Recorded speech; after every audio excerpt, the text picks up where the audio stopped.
السلام عليكم ورحمة الله وبركاته. ازيكم يا حبايبي؟ عاملين ايه؟ النهارده جايين مع بعض في فيديو جديد، بس قبل ما نبتدي الفيديو نصلي على النبي. اللهم صل وسلم وبارك على سيدنا محمد وعلى اهله وصحبه اجمعين. ازيكم يا حبايبي؟ عاملين ايه؟ النهارده بقى جايين في وصفة حلوة جدا جدا لتربية البط المسكوفي. ما شاء الله، حلوة جدا جدا، وبإذن الله هقول لكم شوية معلومات، بس خليكم معايا لآخر الفيديو. وازاي نخلي البط معانا يوصل للحجم ده. ما شاء الله، شوفوا الحجم بتاع البطة، ما شاء الله حجمه، الحجم ما شاء الله، والاوزان حلوة معانا. وازاي بنخلي البط معانا احجامه وصلت لكده.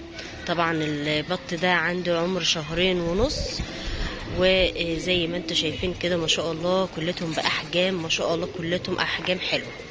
فيا رب كده الفيديو بتاعي يعجبكم، بس اهم حاجه ما تنسليش اللايك والاشتراك فضلا وليس امرا.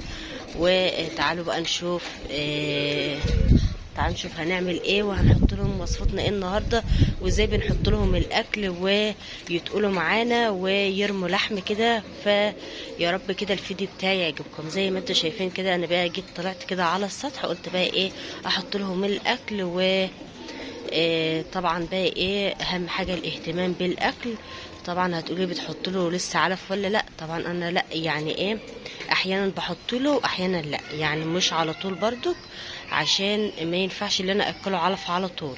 فانا ببتدي ان انا اعمل لهم خليط من بين الاكل، من بين البيت، من بين الاكل البيتي للاكل اللي هو العلف. تمام. فعشان لان الاكل بتاعنا اللي هو الاكل اللي بيتبقى مننا او العيش او الحاجات دي حلوة جدا جدا ومفيدة. فما شاء الله فيه نسبة حديد عالية، وفيه نسبة غذاء وفيتامينات. وتعالوا نشوف هنحط لهم ايه النهارده مع بعض. وطبعا هصور معاكم يوميا لحد ما باذن الله نذبحهم كده مع بعض. فزي ما انتم شايفين كده ما شاء الله. تعالوا نشوف هنحط لهم ايه الاول، وبعد كده ايه ما تطلعيش من الفيديو باذن الله معلومات حلوه جدا جدا وهتفيدك. كده بقى ايه، اول حاجه معايا عيش كده حطيته كده في شويه ميه يبوش اهو زي ما انتم شايفين كده. وطبعا هو ده كيس عيش اهو مخصصه ايه للبط، للطيور يعني عامه. العيش حلو جدا جدا. وكان معايا برضو شويه جرجير كانوا بايظين عندي في التلاجة دبلهم يعني. فقلت بقى ايه، بدأت ان انا خرجتهم كده قبل ما اطلع، خرجتهم كده على رخامة المطبخ وطلعت بهم كده.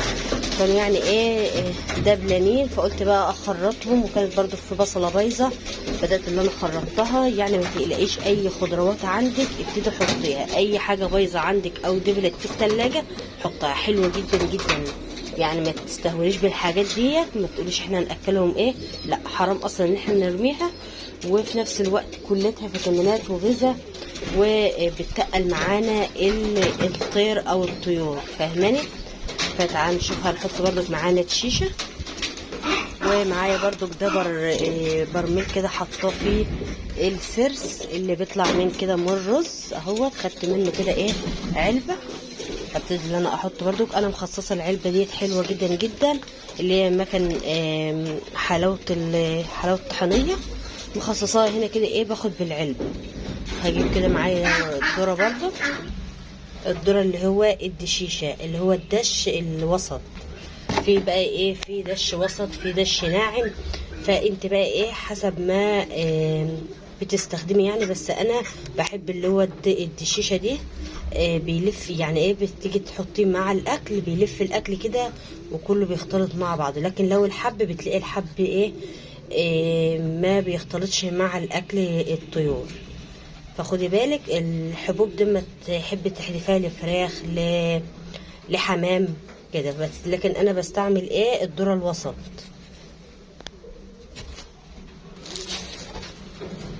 زي ما انتم شايفين كده جبت علبه كده.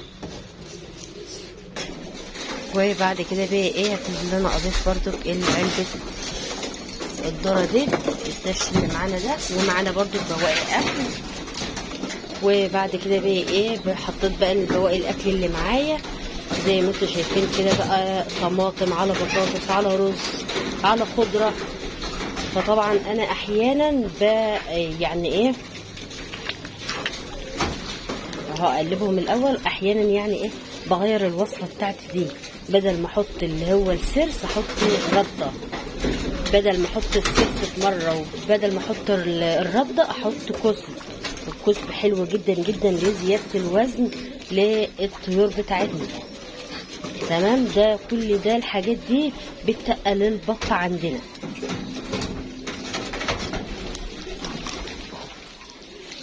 هقلبها كويس كده. وطبعا انا مخصصه العصايه ديت، ببتدي ان انا اقلب بها كده كل حاجه، بس ببوش العيش الاول عشان يبوش معايا، وبعد كده ايه ابتدي ان انا اقلب الخلطه معايا.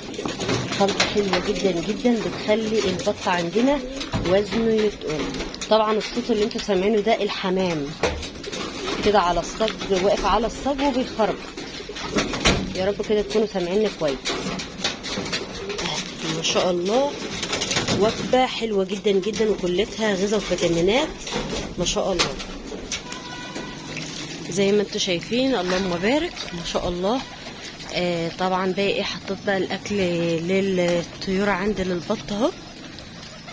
وطبعا حدفت كده شويه كده ايه للحمام. ببتدي ان انا هعمل للحمام بتاعي كده، احدف له كده ايه شويه اكل من اكل البط. وطبعا حطيت لهم ميه برضو. فلو عايزه البط عندك يشتل وزن نوع عليهم في الاكل. مره اشتري لهم كزب. الكزب حلو جدا جدا، بيخلي البط عندنا يرمي لحم، وما شاء الله وزنه بتقل معانا. فكده على ما يجي يكبر معانا كده هتلاقيه وصل معاكي لل7 كيلو و6 كيلو. فحلو جدا. فعشان تخلي بقى معاكي تربيه ناجحه اهتم بالاكل. اي بواقي اكل عندك حط لهم مره، تحط لهم شويه علفه مع شويه دش مع شويه عيش برضك مع شويه خضره، مره كزب مره رده. الحاجات دي بتقوي العظام عندهم وبتفتح نفسهم على الاكل. وكمان بقى لو جبت بصله كده عودي نفسك، حط لاي طياره عندك بصله كده ايه ابشريها بالمبشره او خرطها خرط ناعمه خالص، وحطها كده للفراخ عندك او للبط. ما شاء الله بتشيل من عندهم اي امراض، وفي نفس الوقت فتح شهيه، بتخلي الطير عندك ياكل كتير ونفسه تتفتح كده على الاكل. فبجد ما تستهونيش بالاكل ده. وطبعا عشان احنا بنحط لهم اكل مبلول وكده لازم تجيبوا كده جرعه ديدان، لان العيش والحاجات ديت برضو بتسبب ديدان عندهم. فعشان برضو ما يجيلهمش ديدان ولا حاجه لازم تجيب لهم كده جرعه من عند البيطري، جرعه ديدان حلوه جدا جدا. يعني هاتها لهم بس كده ايه كل فتره كده ما شاء الله هتمنع عنهم اي ديدان. وعودي نفسك يعني حتى برضو كل الحمام للفراخ الجرعة الديدان دي من عند اي بطل. فحلوة جدا الجرعة دي. وزي ما انتم شايفين كده طبعا لما تلاقي البطة ريشتها بتلمع كده وتلاقيها كده حلوة سايحة وفيها لمعة، تعرفي ان البط حلو وصحته جيدة وبتقول معاكي ومستفاد بالاكل اللي انت بتقدمه له. بيبقى البط عندك بيبقى باين عليه اذا كان تعبان اذا كان ما بياكلش، فكل حاجه بتبقى باينه. تمام. فزي ما انتم شايفين برضو كده الحمام بتاعي اهوت. فيا رب كده الفيديو بتاعي يعجبكم كده النهارده وينال اعجابكم. اهم حاجه ما تنسونيش اللايك والاشتراك فضلا وليس امرا، وعايزين كده تكتبي لي كومنت حلو عشان اتشجع بيكي دايما وانزل لك فيديوهات وافضل مستمريه معاكي. طبعا البط ده من تحت أمية مفقوسة عندي، مش شايراه ولا حاجة. فما شاء الله يعني انا ما بغرمش حاجة ولا بغرم اللي انا اشتريه من بره. فانا بربي نتايه وذكر او نتايتين وذكر ما شاء الله بيملوا لي البيت خير من الطيور. فزي ما انت شايفه كده ما شاء الله. فيا رب كده الفيديو بتاعي يعجبكم كده. اهم حاجه ما تنسوش اللايك والاشتراك فضلا وليس امرا. مع السلامه. يا رب كده تكونوا استفدتي مني باي حاجه في الفيديو ده.